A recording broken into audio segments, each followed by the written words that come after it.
Welcome to day 12 of 100 embroidery tips. ನಾನಿವತ್ತು ಇಲ್ಲಿ blouse piece ಮೇಲೆ ಹೇಗೆ ಟ್ರೇಸಿಂಗ್ ಮಾಡಬೇಕು ಅನ್ನೋದನ್ನು ತೋರಿಸ್ಕೊಡ್ತಾ ಇದ್ದೀನಿ.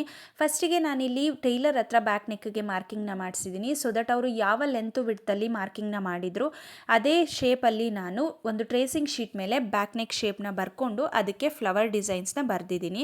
ನೆಕ್ಸ್ಟು ನಾನಿಲ್ಲಿ ಟ್ರೇಸ್ ಮಾಡೋದಕ್ಕೆ ಕಾರ್ಬನ್ ಶೀಟ್ನ ಯೂಸ್ ಮಾಡ್ತಾ ಇದ್ದೀನಿ. ನೀವು ಇದೇ ಥರ ಯಾವ ಕಲರ್ ಬ್ಲೌಸ್ ಪೀಸ್ನ ಯೂಸ್ ಮಾಡ್ತಾ ಇದ್ದೀರಾ ಅದ್ರ ಮೇಲೆ ಯಾವ ಕಲರ್ ಕಾರ್ಬನ್ ಶೀಟ್ನ ಯೂಸ್ ಮಾಡಬೇಕು ಈ ಥರ ಸಣ್ಣದಾಗಿ ಟೆಸ್ಟ್ನ ಮಾಡಿ ಯೂಸ್ ಮಾಡ್ಬೋದು.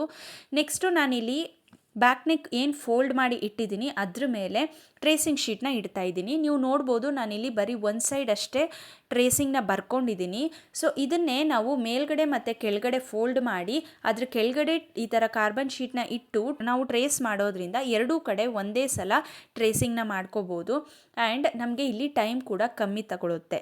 ಸೊ ಇದೇ ಥರ ಒಂದು ಪೆನ್ಸಿಲ್ ಆಗಿರ್ಬೋದು ಅಥವಾ ಶಾರ್ಪ್ ಪೆನ್ ಆಗಿರ್ಬೋದು ಯಾವುದ್ರಲ್ಲಾದರೂ ನೀವು ಏನು ಡಿಸೈನ್ ಇರುತ್ತೆ ಅದ್ರ ಮೇಲೆ ಈ ಥರ ಟ್ರೇಸ್ ಮಾಡ್ಕೋತಾ ಹೋದಾಗ ನಮಗೆ ಎರಡೂ ಸೈಡ್ ಈಸಿಯಾಗಿ ಟ್ರೇಸಿಂಗ್ ಬಂದ್ಬಿಡುತ್ತೆ. ಜಾಸ್ತಿ ಟೈಮ್ ಕೂಡ ತಗೊಳ್ಳೋದಿಲ್ಲ ಆ್ಯಂಡ್ ಎರಡೂ ಕೂಡ ಈವನ್ ಅಂದರೆ ಒಂದೇ ಥರ ಡಿಸೈನ್ ಬರೋದ್ರಿಂದ ಫಿನಿಶಿಂಗ್ ಕೂಡ ನೀಟಾಗಿ ಕಾಣಿಸುತ್ತೆ. ಸೊ ಯೂಸ್ ಮಾಡಬೇಕಾದ್ರೆ ಬ್ಲೂ ಅಥವಾ ರೆಡ್ ಕಾರ್ಬನ್ ಶೀಟ್ನ ಯೂಸ್ ಮಾಡಬೇಡಿ, ಅದು ಬ್ಲೌಸ್ ಮೇಲೆ ಮಾರ್ಕಿಂಗ್ ಉಳ್ಕೊಂಡ್ರೆ ರಿಮೂವ್ ಮಾಡೋದು ಕಷ್ಟ ಆಗುತ್ತೆ. ಸೊ ನೀವಿಲ್ಲಿ ನೋಡ್ಬೋದು ನಾನು ವೈಟ್ ಕಲರ್ ಕಾರ್ಬನ್ ಶೀಟಲ್ಲಿ ಮಾರ್ಕ್ ಮಾಡಿ ಆದಮೇಲೆ ಎಷ್ಟು ನೀಟಾಗಿ ಕಾಣಿಸ್ತಾ ಇದೆ ಅಂತ. ಇದೇ ಥರನೇ ಸೇಮ್ ಟ್ರೇಸಿಂಗ್ ಶೀಟ್ನ ಇಟ್ಕೊಂಡು ಫ್ರಂಟ್ ನೆಕ್ಗೂ ಕೂಡ ಹೇಗೆ ಮಾರ್ಕಿಂಗ್ ಅಥವಾ ಟ್ರೇಸಿಂಗ್ನ ಮಾಡಬೇಕು ಅನ್ನೋದನ್ನು ನಾನು ನನ್ನ ನೆಕ್ಸ್ಟ್ ವಿಡಿಯೋದಲ್ಲಿ ತಿಳಿಸ್ಕೊಡ್ತೀನಿ. Thank you.